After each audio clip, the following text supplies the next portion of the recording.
வணக்கம். மாலை முரசு செய்திகளை விரிவாக பார்ப்பதற்கு முன் தலைப்புச் செய்திகள். விக்கிரவாண்டி இடைத்தேர்தலுக்கான இறுதி வேட்பாளர் பட்டியல் வெளியீடு.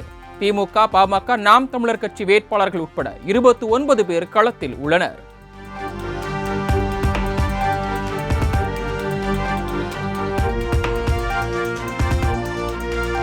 விக்கிரவாண்டி இடைத்தேர்தலில் பாமகவுக்கு மாம்பழம் சின்னம் ஒதுக்கீடு.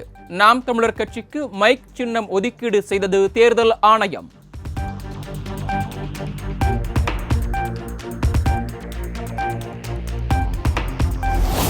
மக்களவை சபாநாயகராக 2வது முறையாக மீண்டும் ஓம் பிர்லா தேர்வு. குரல் வாக்கெடுப்பு மூலம் ஓம் பிர்லா வெற்றி என அறிவிப்பு.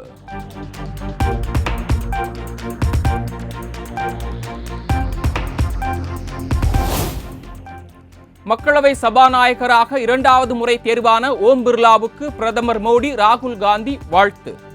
மக்களவையை எப்படி சிறப்பாக கையாள வேண்டும் என்ற அணுகுமுறை ஓம் பிர்லாவுக்கு நன்றாக தெரியும் என பிரதமர் மோடி புகழாரம்.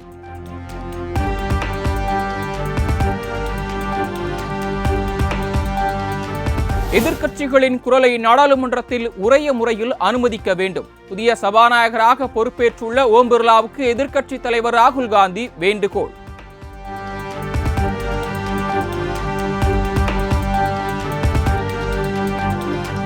மக்களவையில் காந்தி, அம்பேத்கர் சிலைகள் அகற்றப்பட்டது தொடர்பாக பேசிக் கொண்டிருந்த திருமாவளவனின் மைக் ஆஃப். இந்தியா கூட்டணி எம்பிக்கள் கடும் எதிர்ப்பு. आप कोई किसी सदस्य का वकील मत बना करो. You please do not become the advocate of any honorable member. राजकुमार छब्बेवाल जी. மக்களவையில் எமர்ஜென்சி காலம் குறித்து சபாநாயகர் பேசியதற்கு இந்தியா கூட்டணி எம்பிக்கள் எதிர்ப்பு. சபாநாயகருக்கு எதிராக முழக்கம் எழுப்பிய நிலையில் மக்களவை நாளை வரை ஒத்திவைப்பு.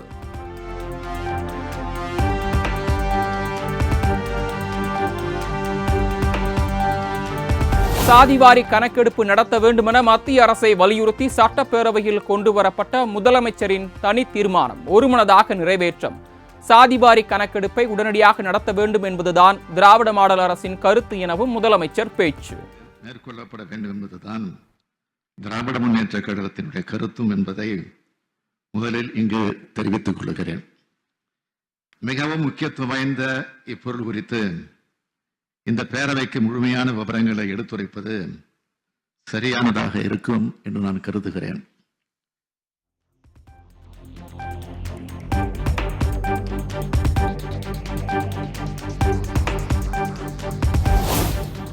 இரண்டாயிரத்து 8ஆம் ஆண்டு சட்டப்படி சாதிவாரி கணக்கெடுப்பை மாநில அரசு மேற்கொள்ள முடியாது.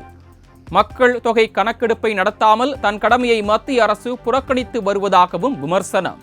பணியான மக்கள் தொகை கணக்கெடுப்பினை 2021ஆம் ஆண்டு மேற்கொள்ளாமல் ஒன்றிய அரசு இன்று வரை காலம் தாழ்த்தி வருவதென்றால், முதல் ஆண்டு கோவிட் பெருந்தொற்றை காரணமாக சொன்னார்கள். தற்போது கோவிட் சென்று 3 ஆண்டுகளுக்கு மேலான பின்பும் அப்பணியை மேற்கொள்ளாமல் இருப்பது ஒன்றிய அரசு தன் கடமையை புறக்கணிக்கும் செயல் அல்லவா?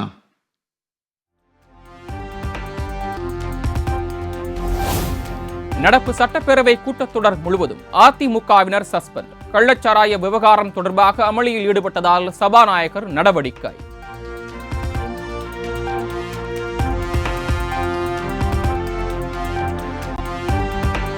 வீண் விளம்பரம் தேடுவதில் அதிமுகவினர் பிரதானமாக செயல்பட்டு வருவதாக முதலமைச்சர் மு.க. ஸ்டாலின் விமர்சனம். கள்ளக்குறிச்சி சம்பவம் குறித்து அதிமுகவினர் கேள்விகளுக்கு பதிலளிக்க அரசு தயாராக இருப்பதாகவும் உறுதி.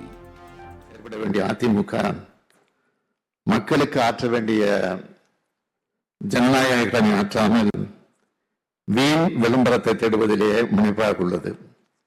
ஆனால் இந்த துயர சம்பவம் குறித்து உண்மையான அக்கறையுடன் உரிய நடவடிக்கைகளை இந்த அரசு மேற்கொண்டிருக்கிறது. இதுதான் நமக்கும் அவர்களுக்கும் உள்ள வேறுபாடு.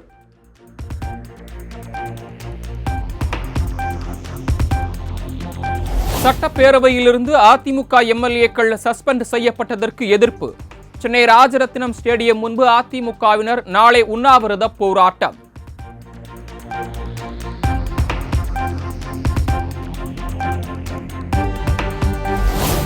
சட்டப்பேரவையில் சபாநாயகர் நடுநிலையோடு செயல்படவில்லை என எதிர்க்கட்சித் தலைவர் எடப்பாடி பழனிசாமி குற்றச்சாட்டு.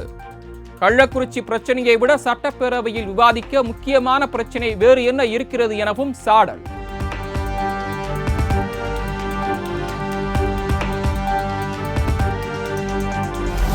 நிதி ஒதுக்கீட்டில் தமிழ்நாட்டிற்கு மத்திய அரசு மிகப்பெரிய அநீதி இழைத்து வருவதாக அமைச்சர் தங்கம் தென்னரசு குற்றச்சாட்டு.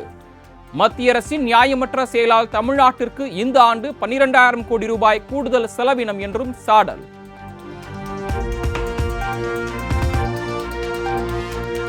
பழைய ஓய்வூதிய திட்டத்தை அமல்படுத்துவது குறித்த அரசின் கொள்கை முடிவு பரிசீலனையில் உள்ளது.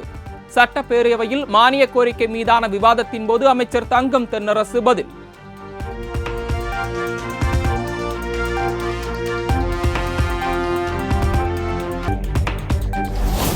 சட்டமன்ற உறுப்பினர் நிதியை தொகுதிக்காக சட்டமன்ற உறுப்பினர்களே செலவு செய்யலாம். முதலமைச்சர் மு.க. ஸ்டாலின் ஒப்புதல் வழங்கியுள்ளதாக சட்டப்பேரவையில் அமைச்சர் துரைமுருகன் தகவல்.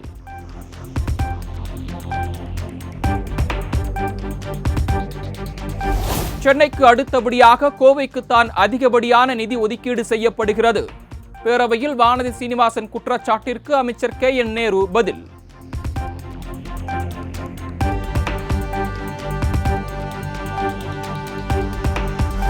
சாதிவாரி கணக்கெடுப்பு நடத்துவதற்கு மாநில அரசுக்கு அதிகாரம் உண்டு என பாமக தலைவர் அன்புமணி ராமதாஸ் உறுதி. திருநாய்கள் மாடுகளுக்கெல்லாம் கணக்கெடுப்பு நடத்துகிறார்கள், சாதிவாரி கணக்கெடுப்பு நடத்த தயங்குகிறார்கள் எனவும் குற்றச்சாட்டு.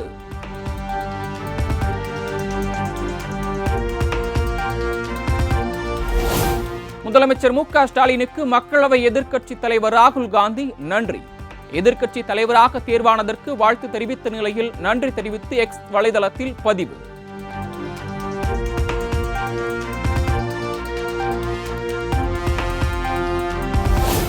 மக்களவை எதிர்க்கட்சி தலைவராக தேர்வு செய்யப்பட்டுள்ள ராகுல் காந்திக்கு தமிழக வெற்றிக் கழக தலைவர் விஜய் வாழ்த்து. நாட்டு மக்களுக்கு சிறப்பாக பணியாற்றிட வாழ்த்துக்கள் என எக்ஸ் தளத்தில் பதிவு.